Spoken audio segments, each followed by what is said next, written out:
Everyone, buenas tardes, bienvenidos, bienvenidas to the Center for Latino Policy Research. My name is Patricia Baquedrano Lopez. I'm chair of the center. I'm also faculty at the Graduate School of Education. It is my pleasure to welcome all of you today to the center. I want to just first remind you to turn your cell phones off. Yeah, that doesn't mean you can't check them, but please just turn them off. And I also wanted to do a couple of announcements. Actually, just one main announcement. And I'm going to also here rely on my colleague David Montejano. Today is a very special day for a group of Latino faculty. We are establishing today the formation, we're announcing today the formation of the Chicano Latino Faculty Association of the University of California, Berkeley. Nice. A select number of faculty concerned with the poor representations of Latinos at all levels on this campus, among faculty, students, and staff, have come together with the goal of making the campus look more like the rest of California. This is a flagship university of the state of California, where 38% of the population is Latino. 48% of the graduating high school class in 2014 was Latino. And this percentage promises to grow much higher in the foreseeable future. Yet only 14% of our student body is Latino. Of the 1,524 latter faculty at UC Berkeley, only 25 are Mexican American, with another 57 identified as Hispanic or Latino. In the case of staff, 8,959 staff, barely 1,000 are Mexican American or Latino. Obviously, there is much room for improvement. What gives this situation some urgency, or even more urgency, is that UC Berkeley plays a critical role in developing the future intellectual and political leadership of California and the country. We are the premier public institution in the country. Thus, as faculty, we wish to create a vibrant intellectual community that is inclusive and representative of California society. The Chicano Latino Faculty Association looks forward to working with the administration in addressing these shortcomings. Specific recommendations will be forthcoming. But to mark the beginning of this association and to emphasize the need for a much more visible Chicano Latino presence on this campus, we have invited Assemblyman Luis Alejo, the chair of the Latino Legislative Caucus, for a conversation with us, with students, with staff at the Center for Latino Policy Research. This will take the format of our speaker series, and we will have a 45-minute or so presentation followed by question and answer. And what I just read to you was a press release dated today and signed by co-leader David Montejano, professor, faculty at the, in Ethnic Studies, Chicano Studies. David, do you have something to add? All right. All right, that is great. So, we have the honor to have Maria Echaveste introduce our speaker today. It is my pleasure to introduce Maria Echaveste, who is the Policy and Program Development Director at the Chief Justice Earl Warren Institute on Law and Social Policy here at UC Berkeley School of Law. She is also a co-founder of the Nueva Vista Group, a policy consulting group that focuses on immigration, healthcare, labor, finance. She has an illustrious and enviable record of public service nationally and internationally. She served as assistant to the president and deputy chief of assistant to the president and deputy chief of staff to President Bill Clinton from 1998 to 2001. In this position, she managed its domestic policy initiatives on education, civil rights, and immigration. Maria Echaveste was also director of public liaison at the White House. Last September, she received the great honor to be nominated by President Barack Obama to become the United States Ambassador to Mexico. We are just honored to have her on our campus. She will introduce Assemblyman Luis Alejo. Thank you. Thank you, Maria.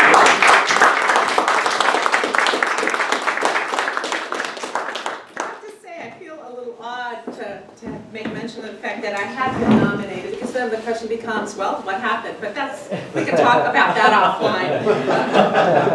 I'm really, really excited to have Luis here, Assemblyman Luis Alejo, especially in light of what was announced today, because I think it's clear that deeper and stronger communications between the different parts of the academic world, the policy-making world, the political world.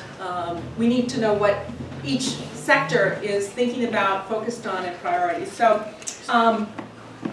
Assemblymember Alejo has been representing the 30th district, which, if I remember correctly, is kind of in the Salinas, más o menos area. He focuses on job creation and as well as issues on health, education, public safety, civil rights, the public's access to government. All of those are critical issues for all of the state, but particularly for Latinos. He is the chair of the Assembly Committee on Environmental Safety and Toxic Materials. He also works on judiciary, labor and employment, and local government. We should also be very honored that he got his bachelor degree in political science and Chicano studies from Cal. One of our own. He got his JD from UC Davis and his Master's of Education in Administration Planning and Social Policy from Harvard University. So when people talk about elected officials and politicians as not interested in substance, not being prepared, and only interested in gaining political office for their own aggrandizement, it's clear from a background like that, this is a man who is focused on being prepared, being a leader on the issues that matter to our communities and to our state. So I really want to welcome Assemblymember Alejo and to have a conversation with you. Thank you very much.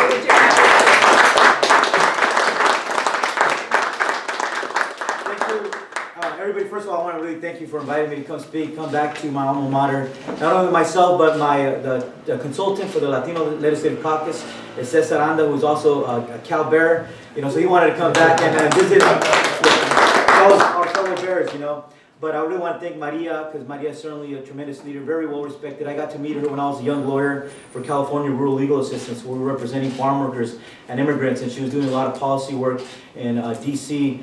on behalf of farm workers. I really want to thank her, and I hope that down the road we can get that dream finalized of being the ambassador to Mexico. And certainly anything we could do, Maria, we're here to support you here in California, because we know you would be a great liaison between Mexico and California, which is our largest trading partner in the road with California. And I also want to recognize Ana Marie Avila Farias, because the proper protocols, you always recognize other elected officials that came, my councilwoman from the city, Martinez. Thank you for coming and joining us also. Because we do need more Latinas in elected office.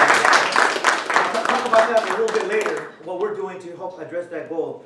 But first of all, I'm Assemblymember Luis Alejo, representing the beautiful Monterey Bay area, covering South Santa Clara, San Benito, South Santa Cruz, and Monterey. That includes the beautiful Salinas Valley, the Pajaro Valleys, where I represent many farm workers who toil in the fields, still do that hard work, but they feed the nation. In my district, we have the garlic capital of the world, the strawberry capital of the world, the artichoke capital, the salad bowl of the world. So you talk about a key area for agriculture and providing food on the tables of millions of people all over the country, but certainly very proud to represent the people that pick those crops also, because that's where our roots are from.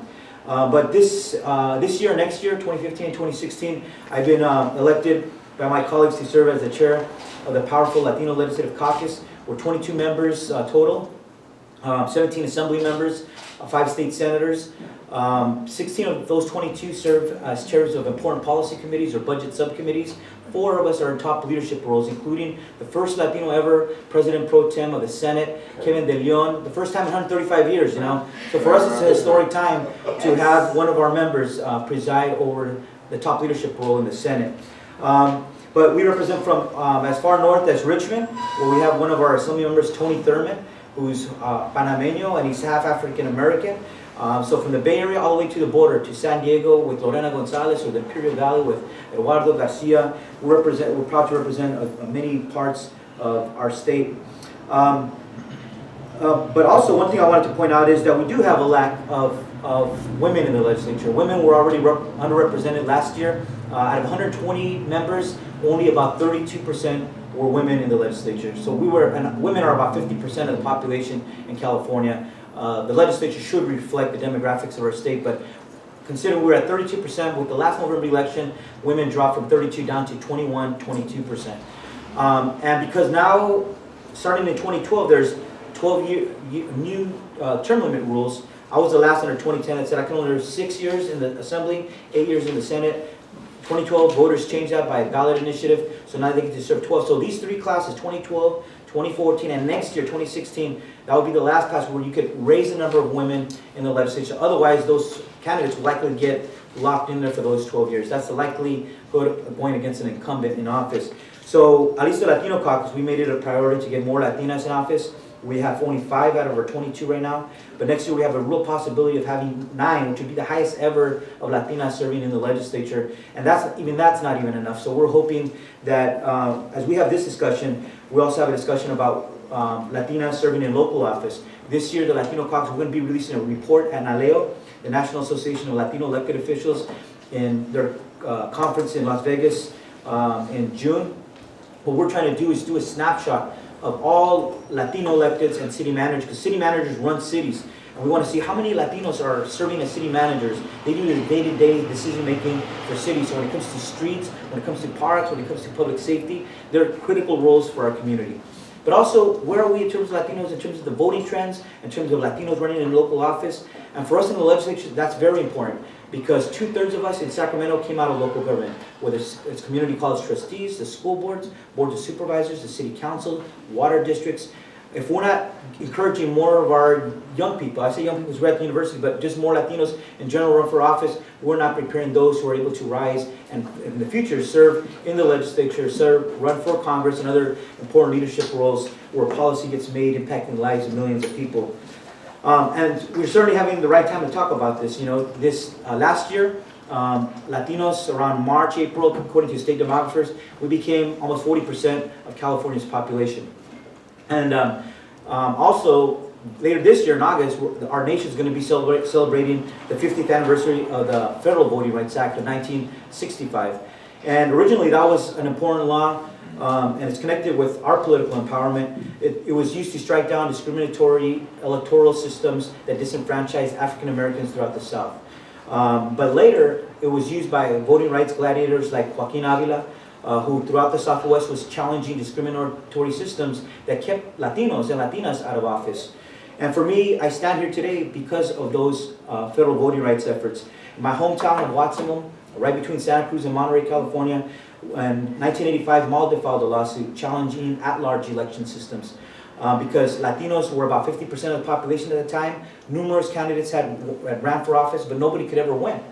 And so, so the lawsuit was to challenge at-large and switch to district elections. That meant in my small city of about 50,000 people, they would break it up to 7 districts. Every corner of that city was represented. Because at one point, 3 council members lived within the same neighborhood. But yet, if you lived across the tracks on the west side, the industrial part, or the downtown, which is largely immigrant and Latino, nobody from those parts could ever serve on the council, much less serve in the leadership role as mayor for the city. So the lead plaintiff was this Latina named Dolores Cruz Gomez, who filed a lawsuit along with 2 other plaintiffs challenging this. It later became the landmark case in the Ninth Circuit Court, striking down discriminatory election systems under the Federal Voting Rights Act against Latinos. That case was later used to redistrict the county of Los Angeles, and that's the reason why Gloria Molina became the first Latina supervisor in Los Angeles County. But then it was used to challenge other election systems throughout the state of California. But the interesting story about Dolores Cruz Gomez, and as a young mayor of my hometown in Watsonville, at the time we did an event to honor her, because once she filed a lawsuit, she was demonized. She was criticized in the community. All the old boy network that controlled the city council went after her and attacked her character. And it was so bad that even her landlord evicted her from her house because she had to live in the district when she ran for the city council, so she could have a hard time finding another place to live. She never won her election, but a few years ago we honored her because it was the sacrifices by people like Dolores Cruz Gomez, whose dream was to run for office and had courage to stand up, that today younger Latinos and Latinas are now in the city council and now serving in the legislature.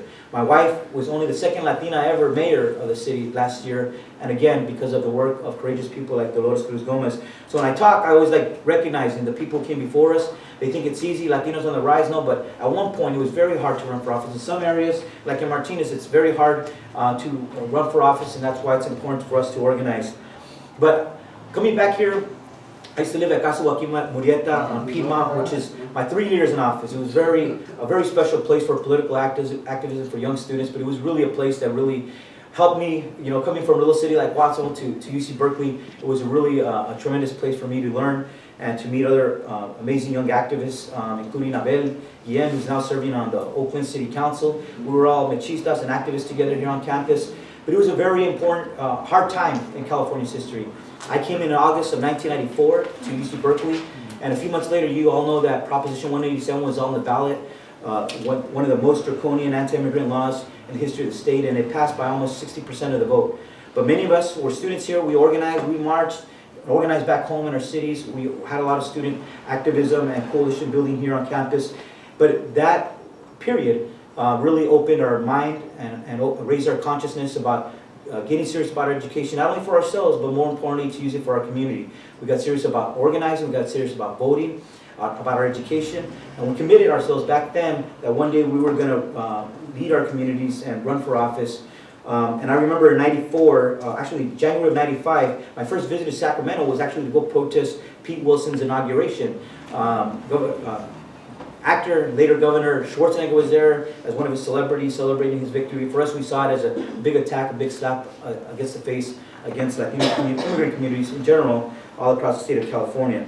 But now, 20 years later, who are those peoples now in office? Those same young teenagers who were protesting and standing up for our communities and organizing, get serious about school. Now, we're leaders in the legislature.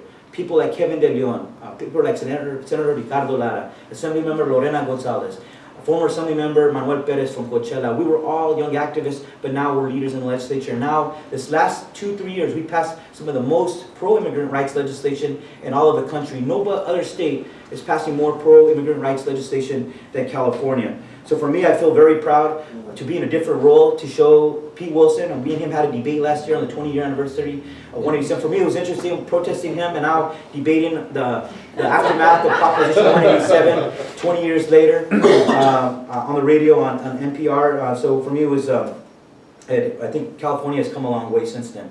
But again, because people stood up, people organized, people educated voters in California, and now when voters, they do polls on how voters look at driver's license or immigration, complete turnaround in a matter of 2 decades, but it took organizing to make that happen. But I've been very proud that in the legislature we've been able to pass some landmark legislation. When former Senator Gil Cedillo, now LA City Council member, was turned out of Sacramento, he asked me to continue to champion Assembly Bill 60, which was, he fought for almost 15 years, year after year, trying to provide driver's license to undocumented immigrants. Luckily, when he passed it to me, I was able to reach out even to Republicans, and I got the first Republican Senator, Anthony Canella, to co-author the driver's license bill with me. I also reached out to the California police chiefs to get the first ever endorsement by law enforcement, because from within, even the chiefs all across the state said it's time for us to come out as chiefs and support this legislation. We got their first endorsement.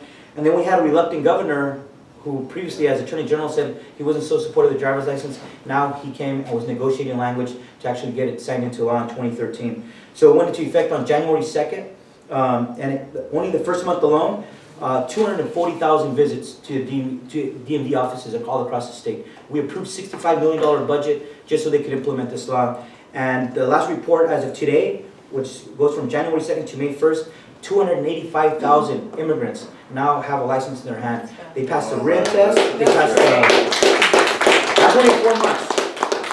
They passed the RIM test, they passed the driving test, they have auto insurance to be able to drive lawfully on the road. That's a very powerful thing for California. Not only for the immigrants, because I'm in Salinas and I get stopped and a farm worker and his son are there. They all want to pull out the license and show you what they were able to get because of the law that you passed. Or the farm workers in Salinas, sometimes at events, and they shout out, "Con Alejo, si manejo." They come out and give you good slogans to for the campaign too, right? Yeah. But more importantly, now they're able to go to work in the morning. They're able to take their kids to school, drop them off. They're able to go to church on Sundays. They're able to go to the grocery store without fear. They're going to get their cars impounded, or even worse, which was happening to thousands of families, are getting deported for not having something so basic as a driver's license. So for me, that's very profound to show that during my time in activism here, my quality education in Chicano studies and political science, and now we're helping pass policy and getting it signed, that is really helping so many of our community members. And I often say it's not just that. It's not just Latinos. This is a policy that helps all immigrants from all parts of the world that call California their home. So whether it's Russian immigrants in Sacramento, where there's a big one, or undocumented Irish in San Francisco, or Hmong community in the Central Valley, or Filipinos in the state. All immigrants from all parts of the world that call California are now benefiting from this law. In fact, there was a young man, you may have heard of him, he was a former New York Times reporter, and later a Pulitzer Prize winner. He later came out that he was a dreamer himself, a young reporter in his 30s, and his name is Jose Antonio Vargas. As many of you know, he's done a lot of work in terms of advocating on behalf of immigrants. But he's originally born in the Philippines. Some of you might have seen his documentary. But me and him tag team because he reached out to me, wanted to do some work because he said, "Hey, I'm able now to get my driver's license because of the law you passed, AB 6 and we had a press conference in Sacramento, and he said, when I first got my license, and he still had the paper permit, he didn't have the license yet, he had the temporary paper one, and he said, I've only driven twice so far. Once, the first thing I did was pick up my grandma and take her to the shopping mall. That was the first thing. I had to take care of business first, take my grandma to the mall. And if you see his documentary, he talks about how his grandma took care of him when his parents sent him to the United States. The second thing he did was drive from San Francisco to Sacramento, and we're doing a joint press conference because now we're reaching out to the API community, encouraging them to apply and hopefully maximize the benefit within the API community. And then a week later, he's texting me saying, we might not even thought about this, but now I'm also renting a car because of this driver's license as well. So if you could imagine the thousands, 285,000 buying auto insurance, buying cars, getting lines of credit, renting cars, that's a benefit in the billions of dollars for California. That number is only going to grow in the future. The DMV did a report about 2 weeks ago saying what they projected was going to be 1.4 million people coming in within the first 3 years. In the first 4 months, what they would have had in the first 4 months has been double that, So I'm very excited to be able to lead that effort and now being able to have people benefit from that law. But even then, that wasn't enough. And when I first came to Sacramento, I also championed to raise the minimum wage in California because income inequality is a huge issue that impacts Latinos and all working poor of California. And certainly you find out it's a big fight. You pick some big adversaries to go against when you champion bills like the minimum wage. But fortunately in 2013 also, I got the governor to sign a historic minimum wage bill, Assembly Bill 10, that raises California's minimum wage to $10. It went up from last July from $8 to $9 an hour. It's going up from $9 to $10 an hour next January 1st. But next January, that will be the highest statewide minimum wage in the country. And again, showing that California is leading our way. And why does that matter, minimum wage? For many of us, especially in the Bay Area, it's very expensive to live here, and San Francisco certainly has a minimum wage much higher on the local level. But when you raise the minimum wage by $1, that means at the end of the year, that person will have $2,000 more in their pocket. When it goes up to 10, it's going to be $4,000. But if you have a family that has 2 or 3 minimum wage earners, that's $8,000 to $12,000 as a household to help make ends meet, to help improve their own lives, and so that they can provide for their families. So for me, I've been very proud of being able to work on some of those efforts. But in Sacramento, when I was on the council, I remember I only had to reach out to 3 other people, right? If you wanted a policy done, you get 3 other votes, you get to make it into law. And for me, that was important because when I was a young activist and I went back to work as a legal aid lawyer, we would go fight on battles at the school district, at the city council. But you soon find out that no matter how many people you bring, you could pack the room up with all kinds of people, build coalitions, you can make the most compelling arguments. But if you don't have the majority of people there that are willing to implement that idea into a law and make it a reality to benefit your community, you're just going to keep hitting brick walls time and time again. So for many of us, that's what we got serious about running for office. We said, we got to be those policymakers, we got to be making those decisions.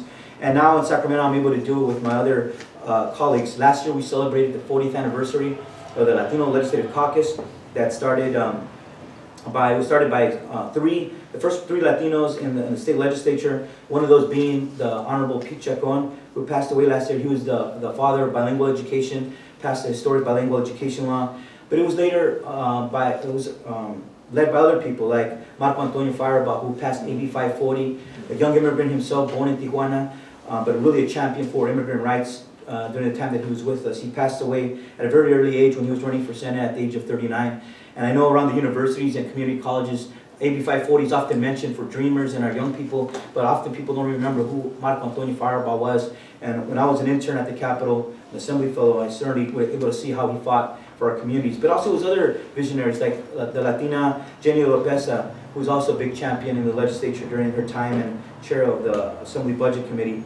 So many of us, we know we stand on the shoulders of many who came before us, and we realize that it's not just enough to be elected, it's not enough to just have a title, it's not enough just to be in Sacramento or be in these leadership roles. For many of us, we see it, what do we do with these positions of influence that we have when we're there serving in places like the Capitol? And so I was also very proud that last year we did our first ever delegation to Central America, several Latino caucus members, and we took the President of the Senate, Darrell Steinberg, with us.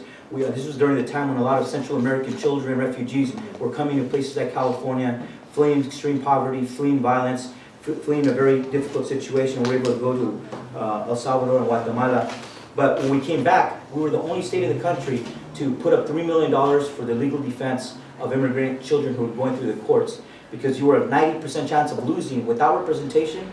You had a 90% chance of losing going to immigration court. These kids were at risk of being deported and sent back to harsh conditions or in peril if they were sent back. We put $3 million up. But we also had other leaders, and that was led by Senator Kevin De Leon. We also had Assembly Speaker last year, John Perez, who passed a middle class scholarship in an effort to keep college affordable. And then when everywhere from Main Street to Wall Street, when they thought a water bond wasn't possible, it was our members, Assembly Member Henry Pereira and Anthony Rendon, that led the negotiations for our historic water bond that was passed by the voters through Proposition 1 last November. So for many of us, we feel like we've done some really remarkable things. Lorena Gonzalez from San Diego, she passed a historic bill to provide three paid sick days for all workers throughout the state of California. No other state has done that, and now President Obama has made that his agenda to push for paid sick days for sick workers throughout our state. And then this year, I'm authoring a bill in coalition with the chair of the Black Caucus, chair of the API Caucus, and I even got a Republican, Cacho Echadjian from San Luis Obispo, to be joint authors on Assembly Bill 101, which is my bill to try to standardize ethnic studies in all public schools. You know, following the leadership of LA Unified, El Rancho Unified, and San Francisco Unified, who have all made it a commitment to make sure that the students either pass or that ethnic studies courses are offered at every high school within the school district. Now other school districts are moving to do the same. I know Salinas is moving it. Other school districts here, Berkeley High, I think we had them since 1968. They've been the leaders in the high school level. But I'm authoring this bill because last year I was doing a study bill to bring scholars and educators to teachers together to try to make recommendations to the legislature about how best to standardize ethnic studies throughout the state of California. We're going to be the leaders again on this issue. And I told them, it's not if this bill is going to sign, it's a matter of when. Because we're going to make this a reality in the state of California. With your help, of course. But this really is going to be like a bottom-up effort. It's really going to be school district after school district, showing that it's cost feasible, that it's doable, that it's time for California's curriculum to include the diverse stories and contributions of all the diverse people that make up the state of California. And now we're able to show that we can even build bipartisanship. We can get Republicans supporting this and the different coalitions of the ethnic caucuses in Sacramento. But we're doing it because when you looked at the Department of Education data, like only less than 8,000 students out of 1.7 million have access to ethnic studies in our high schools. So here we are, almost 50 years anniversary of the creation of ethnic studies through the Third World Strike and on here on the Berkeley campus. And then we have masters, we have great BA and great PhD programs at the most prestigious universities across the state. But yet, at high school, we haven't made much progress there. And that's our own internal reflection, right? What are we doing to advance the goal of ethnic studies and the efforts within our public high schools and even in our middle schools? And as a policymaker, I come to you because I said, my work is much more easy when I'm trying to do policy, when I could have witnesses that come that are experts in the field, or even better, when we have research that shows how the positive impacts ethnic studies could have for students at the high school level. You know, whether it's increasing student motivation, educational outcome, student attendance, lowering truancy. All those measures are what policymakers in Sacramento look for. It helps the arguments that we're trying to make in Sacramento. And so on this bill, when I look to see what studies have been done, the only few that were done were out of Arizona, because when they were attacking the Tucson Mexican American Studies program, and they had some independent commission come do a study, and to be able to prove through evidence and through this research that it was a great thing for those students in the Tucson public schools. And then when I looked at California, that's where I saw that where we had some areas to do research and be able to utilize our students, our graduate students, our awesome ethnic studies program could do some of this research. And I know now that Stanford is working on a longitudinal study, but that's the only one I've heard of. So for us, this is where I come to you to say, this is a perfect issue where the research and the universities, the community colleges could be partnering with the high schools and policymakers to really push making a goal of standardized ethnic studies a reality here in the state of California. And just to end, you know, many of us have had an opportunity to come to great schools like UC Berkeley, but we always remember our roots, where we came from. Many of us came here because our immigrant parents or grandparents came to this country. Mine were my grandparents who came during the Bracero programs to work as migrant farm workers, and they worked first in the Rio Grande Valley. Well, my grandfather first came during the Bracero loan to work in the railroads and in agriculture. He later brought back his family. They moved to the Rio Grande Valley in southern Texas to work in cotton. They were later recruited to come work in Salinas, and then they would migrate to Gilroy to work in the orchards, Delray to work in the grapes, pick and table grapes, and then later to Watsonville. and I always say our stories are important. Ethnic studies is important because when my grandparents first came to Watsonville in 1965, the first person to give them a job was a Japanese American farmer, a strawberry farmer. And he gave my grandparents a job, but also included housing so that my family could have a place to rent. And then 2 years later, he also taught not only gave my grandfather a job, but later also taught my grandfather to be a sharecropper so he could grow his own strawberries, and he would sell them to Driscoll's, which is now the largest strawberry company in the world. But the UC Santa Cruz, some students there did an oral history project, and I found the book where he had interviewed my grandfather. But in that description, where he's telling the story, he said that man in Spanish was the best man he ever met in his life in the United States. And for me, that was an example where different ethnic groups, different immigrant groups, during a hard time, we were able to help each other out. And because of that sacrifice of my grandparents and Roy Takamune, who gave my grandfather a job, many of us have more opportunities today. You know, my grandfather only went to the 3rd grade. My grandmother never went to school. But in 1970, when Cesar Chavez and Dolores first came to Watsonville and Salinas, my grandparents were one of the first families to join. And so since a child, they inculcated us. You know, we went to a lot of marches, and my dad was the chief contract negotiator when they were negotiating strawberries. My aunt was the person who opened and closed the Watsonville office. My uncle Gilbert was a union organizer that would sit on the road when they had campaigns. But even so, education is important, not only to help improve your life, but it's more important to use it to help improve the lives of others. My grandfather was very conscious raised. He was very cognizant about helping others in our community.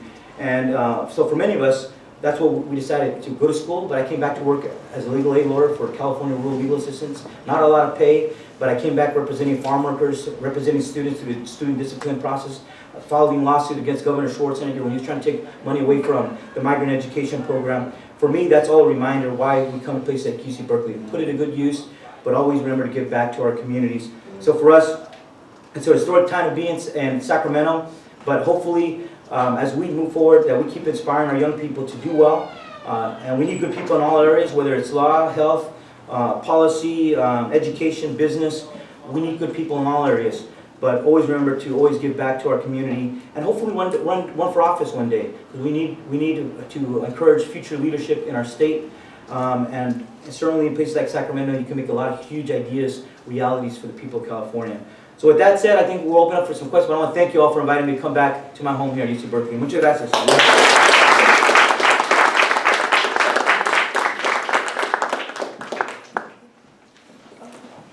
we open up the floor for questions. Assemblyman, will you take them, or should we? Of course, yeah. Okay. Just let me know. All right. However you want to do it. Yeah. So I ran for office in East Oakland, which is where I'm from. Yeah. Stockton? No, in East Oakland. Oh, East Oakland, yeah. So I know Ed, I know Richard. Oh, yeah. Richard's been mentoring me. I know Tony too. Yeah, right. And I lost my first one. And so, like, what type of advice would you have, like, because, you know, like, you go through, like, it's hard. Like, you put yourself out there and, like, not knowing how to go through the endorsement process, not knowing how to organize community. Mm-hmm. And so, like, where's the young folks? Yeah, well, that's why when many of us came back, like I came back from my master's program in 2003. That's when I joined CRLA. But luckily we had some council members that were there already in Watsonville. So the first thing I did was I got appointed to the library board, the Juvenile Justice Commission, and those are the first things I started with. I was busy being a young lawyer, taking on cases. I couldn't take something that was too demanding, but I was trying to build up, your resume, start getting experience, serving on local commissions and boards. And later I joined the Planning Commission. And when I left CRLA, I went to work for the Monterey County Superior Court. That allowed, because my evenings freed up and my weekends, CRLA I was working till 1 in the morning every night. Didn't have much time. But then later I ran for city council, but I was very involved in those commissions. You have to also work in all the different political circles. So when I was at CRLA, I was the vice president of my union, representing the legal aid employees. And so then I joined the Monterey Bay Central Labor Council. So then I started working all the circles within labor, serving on the board, serving in leadership, getting to know all of my different brothers and sisters within the labor movement. Right. And then I joined the Democratic Central Committee first, right? And then that's another circle, another arena.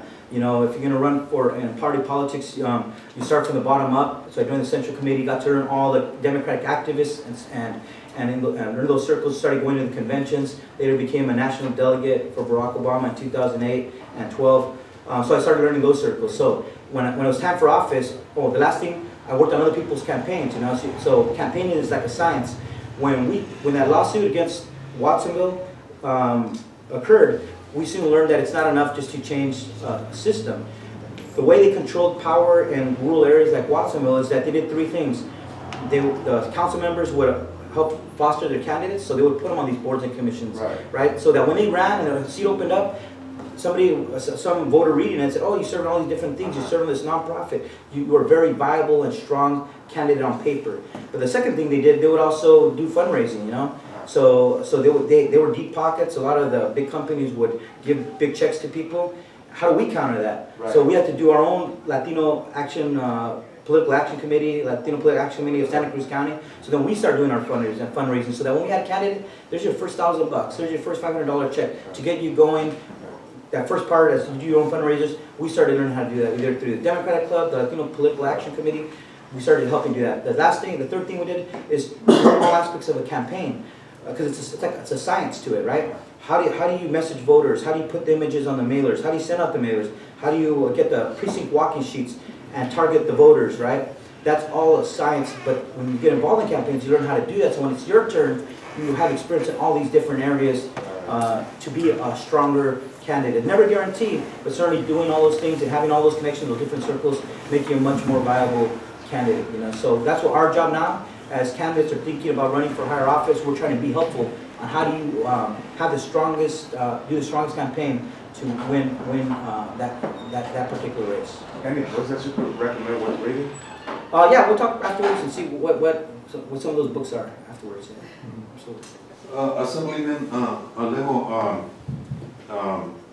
I think you heard our press release. We're concerned about the poor representation of faculty and students here, Latinos and staff.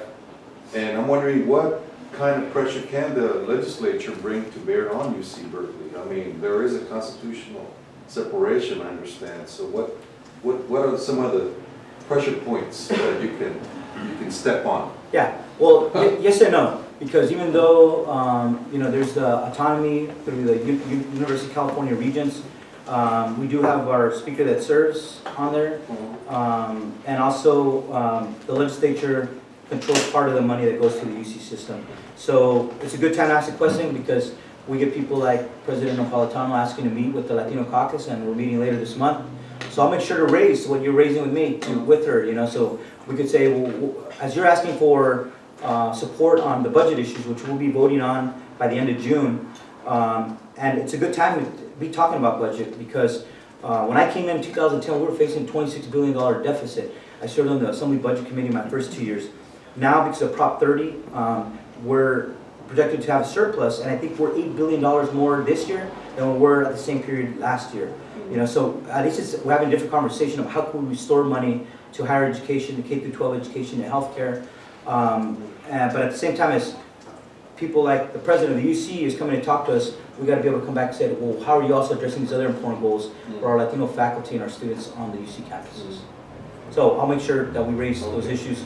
And that is an example of your concerns also become our concerns if we're communicating with each other, for sure. Thank you for your talk, Assemblyman. I actually have another issue-specific question. I'm wondering if you could talk a little bit about what role you think the state should play in reentry now that post like Prop 47 and AB 109 have shifted the burden kind of to the counties? Yeah, well, certainly this is a big issue for us because when I started on the budget committee, I started on budget support, which at the time oversaw the money for the prisons, public safety, and the courts. And so, like I said, as a person, I really respect the institution, and I get very excited about policy, but you don't learn everything by sitting in a hearing in Sacramento. I went out to visit Chad Youth Prison in Stockton. I took all my staff to Death Row on San Quentin. I took them to Salinas Valley, which is my district. I got Salinas Valley, level 4 maximum security, and I got lower level 2 Soledad Prison. So we went out to go visit. I went on parole rides with parole officers, probation officers, to see it all, to learn from the people on the front lines what's going on there. And this is important for me too because I also deal with this issue on both sides. In the city of Salinas, which is the largest city in my district, the last 4 years we had 3. Out of the last 4, we've had the highest youth murder rate per capita in California. Higher than Oakland, higher than Richmond, higher than South Central. Salinas has been hit hard. Even so, some young children who have been caught in the crossfire, that also hurts, because I got to deal with those families who are hurt. Last year, even before there was Ferguson, there was Salinas, where we had 4 officer-involved deaths in 4 months. We had one in, I think, March, April, May, and June, almost back-to-back. So as a policymaker, I'm dealing with all this policy, but I have to go back home and also help deal because it was almost a near riot on the east side of Salinas. People were very upset. And even in that protest, things got out of hand when the activists left. You had some gang members go into the protest crowd and started throwing bricks and bottles at the officers. There was a farmer who had just came from Oxnard, a strawberry worker. He came to stay with his brother. And he just came out in front of his yard to see what was happening in that protest. And some guy came out and just shot him right there in front of his child and his young wife. He was 23 years old. And then an officer came and was trying to keep him alive. A young officer who was born and raised in Salinas. He was trying to keep him alive by the time, so when the ambulance got there, he would still be alive. And then they threw a bottle at him, knocked him out. He had to get stitched here. And when I talked to him the next day, he was like, well, if I could have kept him alive, that man might have been alive if the ambulance could have got here on time to do that. So these are some of the internal challenges that you got to deal even in being a policymaker. How do you mediate? How do you address things? How do you have accountability? So for me, it's been hard in this public safety issues. But nonetheless, we made some historic reforms on AB 109 for good reason. We were it was unsustainable. We're spending billions of dollars to our prisons while we're slashing for our UCs and our community colleges and our public schools. Part of that was because there was some challenges on healthcare, on mental health services. The courts put in a receiver, and they were mandating us, the state legislature, to pay for certain things based on these lawsuits. So when I was in the budget committee, the budget for prison healthcare was $800 million. In 2005, 3 years later, it was I think it was $2.5 billion. So when you have a limited budget, if they're ordering more services here, it's taken out from childcare, from mental support services, from higher education, because you have to have a balanced budget. You don't have so much. And plus, it wasn't working, right? We had a highest incarceration rate, highest recidivism rate, over 50,000 for one adult per year. At Chad Youth Prison, we were spending 176,000 per 1 year for a young adult in the Department of Juvenile Justice prison. So for us, it's like we have to do something better. We have to be more successful at doing it better. So as we're changing and shifting responsibilities down to the county level, and as the state is having savings, we should certainly be saying we have to be successful in providing, whether it's drug treatment, support services, employment, services, and also training. Many of those programs were cut during the recession, you know. So my father used to, he later learn how to do auto body and paint. So for 24 years he was teaching at the local jail, and he would do auto body and paint, teach inmates so that when they got out they had a trade to turn to. They didn't have to go back doing the same old thing, same old lifestyle. But many of those were all cut. But now, as we're talking about budget, this is a perfect time to be saying, let's look at those model programs that have helped people not go back to the system, to help them get the skills so they can be successful and not go in and out of the criminal justice system. Anybody else? Yes, sir. Okay, so I'm a political scientist and I focus on social movements, immigration, Latino politics, and there's a whole literature that examines how protests impact policy, right? How activists, how social movements impact policy. There's different findings, but people like you and Ricardo and this is all kind of activist generation, right, that are now in office, they are the new policy makers. Having been on both sides, as an activist outside trying to change the law and now being inside and creating policy, can you talk a little bit about one of the differences, maybe the things you wish you would have known before now, the things you know now, and kind of maybe some of the institutional constraints that you have once you're in there, right? Because a lot of times I think people on the other side think like, look, you're in office, this is what we want, just give it to us. Yeah. Can you talk a little bit about that dynamic? Yeah. Yeah, no, you're right. Because even on the budget, everybody's, there's so many groups that come and ask for money on different things, and everybody's there. That's the number one issue. That should be the number one issue. But what I learned over the years, since coming here to Cal, is that grassroots and civil rights activism, civic activism should been it's always the foundation of any social movements. To have political, social change, economic change, that's always been the foundation. That's always very critical. But also said we need good lawyers to fight those legal battles in the courtroom, like we did with 187, struck it down in the 9th Circuit Court. We need good people fighting those battles too. We need researchers, right? I always say researchers, that just helps shapes us. We need good people in the university, people doing that work. We're not doing research that just sits on the shelf. Research that then gets put to use to make a difference and help change some of these decisions. We also need good people in the business area, have model practices of not having the same business ideologies that end up hurting communities too. So I always said we need good people in all areas, but I said certainly we need a lot of people in Sacramento. When I finished law school, I wanted to do that fellowship there, and I found out that's a place where you can make huge decisions. I wanted to go back and be a legal aid lawyer. We would represent one or a group of workers on a particular problem. But in Sacramento, you're able to work on something that impacts millions of people all over the world. When I was there, I mean, all over the world, because we're the 7th largest economy in the world. California just surpassed Brazil in the size of their economy. And we're projected to go to number 5 in the world, California alone. And so when I was there, for example, we were, one of the other battles we fought here was against Prop 209.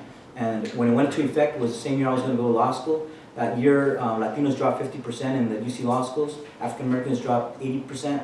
Native Americans dropped 75%. So when I applied, the very fall that it's going into effect, I get waitlisted to UCLA, I get waitlisted to Berkeley, I get denied to Bolt, I get accepted to Santa Clara, but I didn't qualify for it was so expensive. But that was an example for me where an opportunity was shutting, because of a very horrible law. But when I got to Sacramento, the UC was proposing to, then President Atkinson was proposing to cut $20 million that was set aside for outreach. So like the programs that are UC Santa Cruz reaching out to schools back home, like at Watsonville and Salinas, that helps to get our poor kids into the UC system. That was going to be slashed 100%. And also the outreach for the graduate and professional school programs. So in light of knowing the battles we went through and how hard Prop 209 hit the UC system for students of color, and not just Black and Latino, Filipinos were hit, because sometimes in the API community think everybody's doing good. No, Filipinos were hard hit too in that. And so as staffers, we got together in a room like this, a bunch of staffers in different offices. We said we got to make saving that money from the UC system a top priority. And then later we got our members to take that issue, and it became a Latino Caucus issue.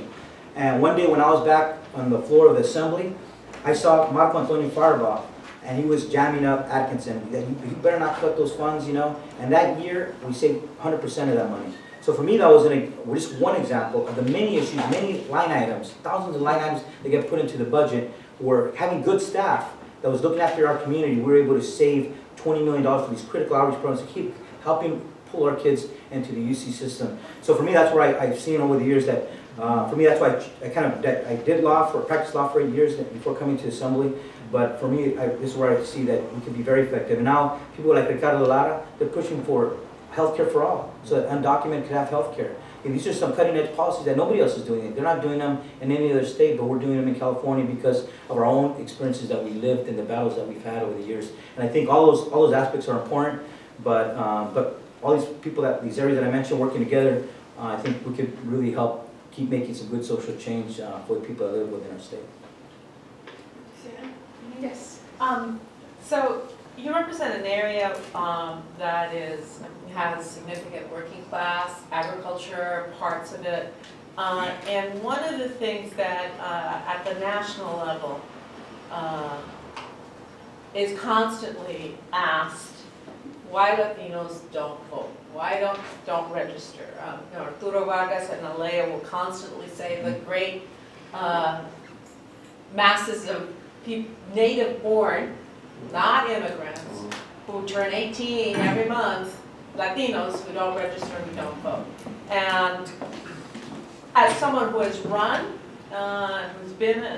has hired political consultants, is there anything you could share with us as to both, one or two sort of causes that you really see as the obstacles, and then what in your experience can be done about it? Yeah. Well, this is one of the biggest issues that we're looking at right now, because last November's, well, I think it was for all voters, last year's election was one of the worst in California history. In the primary, it was the lowest turnout generally for all voters, the worst since 1946. And for Latinos, even worse overall, for our numbers. And so this is another good area of research with policymakers and researchers and with legislators to see what is happening, what are those reasons, why are voters, their civic engagement and participation decreasing. Because during our era, during 187, we actually had a record number.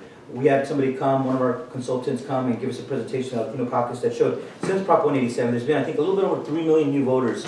2/3 of those, 1.9 million, were Latino voters. So in the 20 years since Prop 187, 2/3 of the new voters were Latinos, another million were API voters. So you look at that, and that's what really helped transform Sacramento. Now we control the Assembly, we control the Senate, we control all the state constitutional officers' positions, the governorship, all of them. And many credit the organizing and the voter reg campaigns to what Pete Wilson did, attacking immigrant communities. But now here we are, and we're pushing good policies, but why we have a problem of low engagement in civic activism? And that's something that we're very concerned about. And in fact, this year, as I came over with became chair, we even created a subcommittee within the Latino Caucus, just called the Committee on Civic Engagement and Activism and Participation, only to deal with this. So we met with Univision executives, for example, having the same conversation. How can we message, not just voting on election day, but how do we get our communities excited about the day-to-day decisions? How to get involved in their school site councils, their school boards, their city councils. Because that's where you deal with real things, right? Their streets, condition of the streets, their lighting, the parks, public safety in their own neighborhoods. That's what really impacts people day to day. And so it's not just on election day, but it's throughout the year.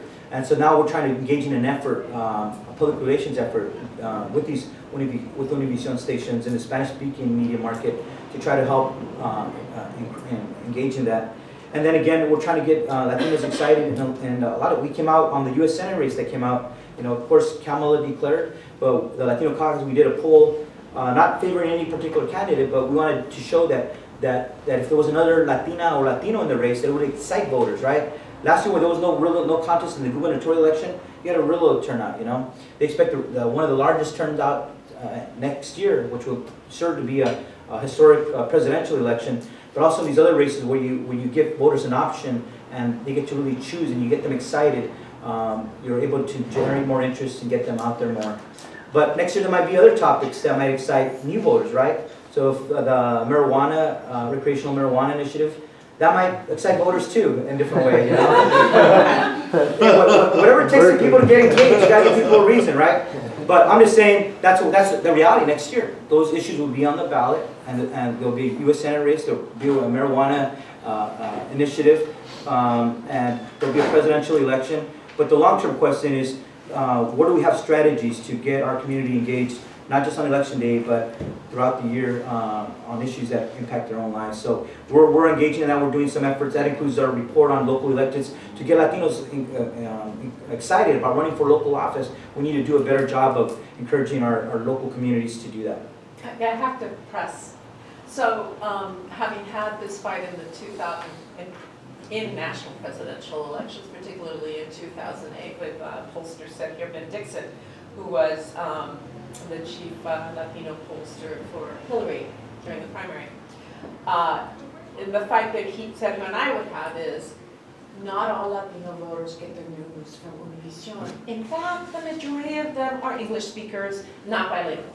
So, in that context, what else, apart from Univision, could we be doing? Yeah, well, the other thing we're doing this year is we're trying different outreach efforts. So we were pairing up with an independent voter project, trying to use social media and reaching out to new voters, right? Like as you're saying, there's different sectors of our community, more getting it through different forms of social media. There's so many options out there, but they're experts in this area, and they've done some polling for some elections, focus on issues first, later elections.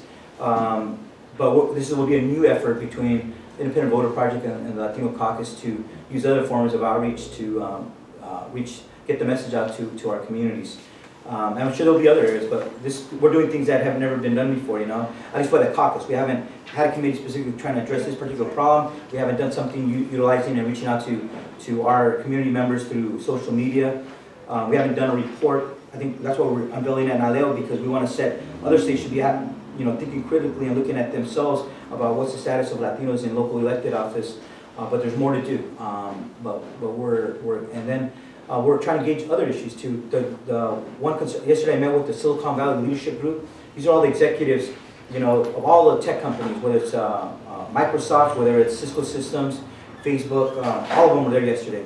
And the growing number of jobs right now is all in high tech, biotech, renewable jobs.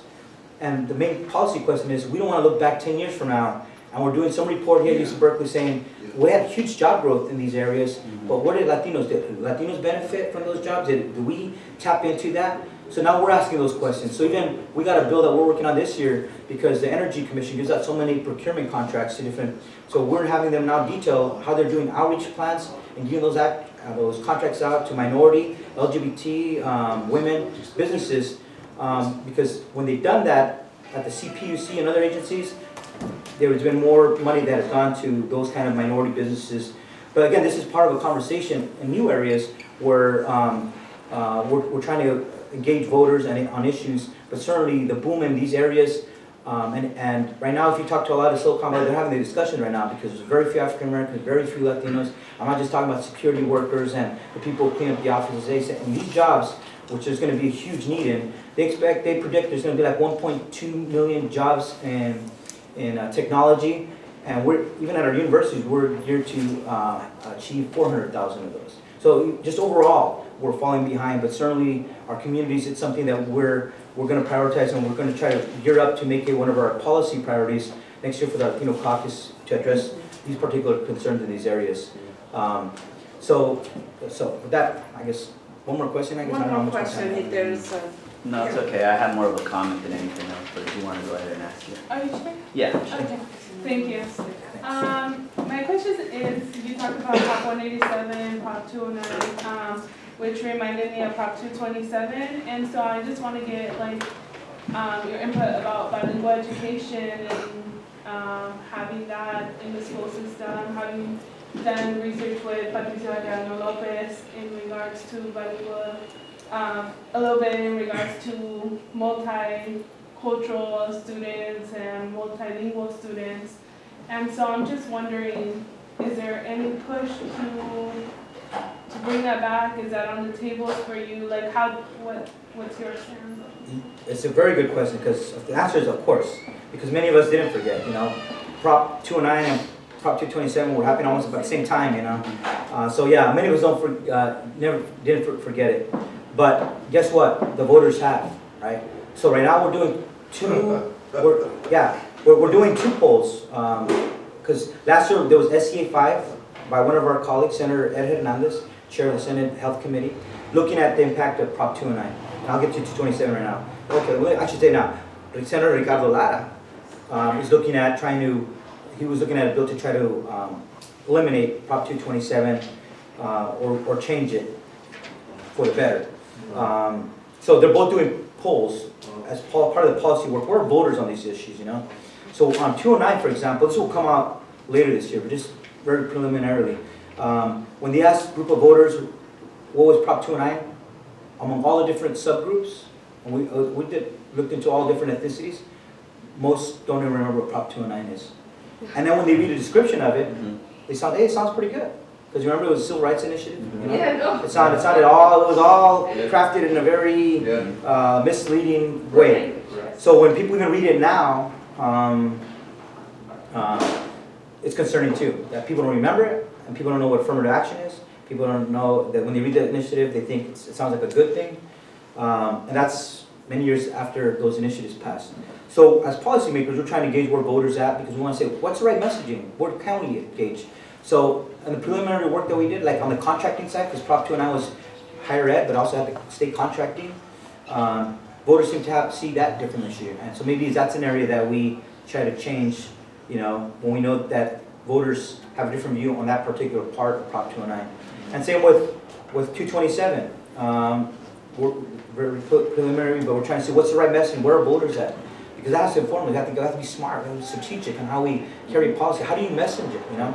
So rather than saying bilingual education, you said this is about preparing students for jobs in the global economy, but jobs in the 21st century. You know, and when you frame it a different way, then the voters, you message it as a policymaker, you write it as a policymaker in a way, in a very strategic way that resonates with the people you're trying to convince that this is the way we should be going. That's our job. But we are going by doing these doing this background, doing this homework to show us, and so we're doing that. Right now, it's all about dual immersion programs. The dual immersion programs throughout the state, those have waiting lists, you know. Anglo parents want their kids to be bilingual, and some like in Lincoln Elementary and Salinas, they have a waiting list of parents wanting to get their schools. And dual immersion should be like a 50-50, you know, you got Latino and more English proficient and English learner students, and there's if you do it right, the right formula, it's very successful. And so I think promoting policies around encouraging dual immersion programs, that's kind of what Ricardo's focusing on too, as part of that policy. Just trying to be outsmart, not fall to the old rhetoric. Same with ethnic studies. Like for other groups, for example, if I told them, we don't have to exclude anybody. I said, I don't care if you call it ethnic studies, call it multicultural studies, call it California studies. It's what the students are learning and what's available that's important. And I said, you know what, we don't need to exclude any group. If in LA, if they want to have Armenian studies, because they have a large Armenian community in LA, let them have it. That's good for the young Armenians to learn their own culture, their own history, just like our kids would benefit from learning that. If the Russian kids in Sacramento want to have a class, that school board could cater to have a Russian American studies class in their schools. We don't have to exclude anybody, but it's about learning how to outsmart and not to fall into pitfalls about words and semantics. Our goal is to have those classes available, and in LA it will be very different, in Sacramento will be different, San Francisco will be different, and Salinas will be different, but we have a policy where it can be shaped to fit the needs of that particular community. And for me, these are all examples of how we're trying to change strategy and change messaging so we can accomplish the goals that we're after. Well, with this, we just want to thank you for sharing with us your initiatives, issues that you've been caring deeply about during your term in your office. And so I want to thank you all for coming too, and to invite you to come to the corner and have some refreshments as well. Welcome back again, and come back any other time. Yeah, definitely. This is always home. Muchas gracias, everybody. Thank you.